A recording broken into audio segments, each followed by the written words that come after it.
دروازه ابراهیم خلیل کو دکویت قزا زاخو سر به پارێزgeha Duhokê ve navbera Sinûrê Herêma Kurdistana Iraqê û welatê Tirkiya da digel hatina vayrosê koronayê çendîn pêrabûnên saxlemî hatîne kirin ji ber tirsa berbelavbûna vayrosî wekû nederbazbûna şofêrên Tirk û qedeğekirina hatina rêvingan û ibtinê şofêrên Kurd trombêlên barhelgir li ser xala Sinûrî werdigirin û dihêne nava herêmê da.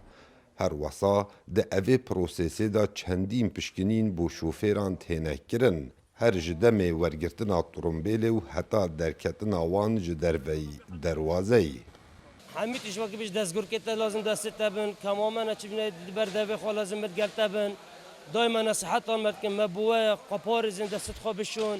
Rojê sê çar car destê xwe bişon, filana şerê xwe hebin xwe parêzin. Camîra her harî karî nege me bû me diqeherin. وقتی دشنا ناف برایم خەلیدی تەفتیشێ مەکەن دەساکەنە باجێمە ساتکەن وەسلێ مەمەند کیش مەکتەب دەرکەتینە ئەو ژی کەفالەت نەبیت چێ نابێت هەر سایقێکی کەفالەتی خۆ هەیە بێ کەفالەتە سایق چێ نابێت بشتەوەی ڕەخی ساریع تورکا بینیت لازم مەکتەبەک ئان شەریکەیە کەفیلی بکات بچت ئەو سارێ تورکی بینتە عێراق وێرێ ڤالی ڤالاکەت و سارە تەسلیمی تورکا بکات کرێ بۆ مەزێدە بیە الحەمدوللا و شۆرجی زەحف بیە و باش بیە و بەس ئەم حەز دەکەین مثلا دیسا که کرونا جی نمینید سایق ترکا درباز نبید و مهشت باشتره.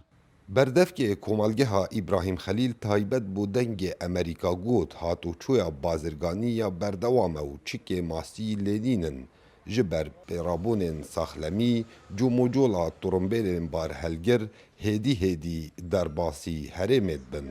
Piştî vayrosê koronayê bêguman yani niha ji ber icraatê saxlemiyê pitir kêşame yani icraatê saxlemiyê ne yani icraatê me saxlemiyê gelekê tundin li Herêma Kurdistanê bû me ewlewiyet jî saxlemiya niha da her ji ber hindê hindek xavbûn çêbûye eger ne yani em karê xwe dikin wekû berê û cimûcola bazirganiya berdewam e û min divêt îşaretê pindir dem ji ew icraatên saxlemiyê evên li welatên an ku li komelgeha me dihêne encamdan me hemahengiyeka baş digel komelgeha Xabûr ya welatê Tirkiya ji daye li ew berî Sinûrî. Bêguman derzê İbrahim Xelîl dergehekê serekî ye di navbera Herêma Kurdistana Iraqê û welatê Tirkiya da.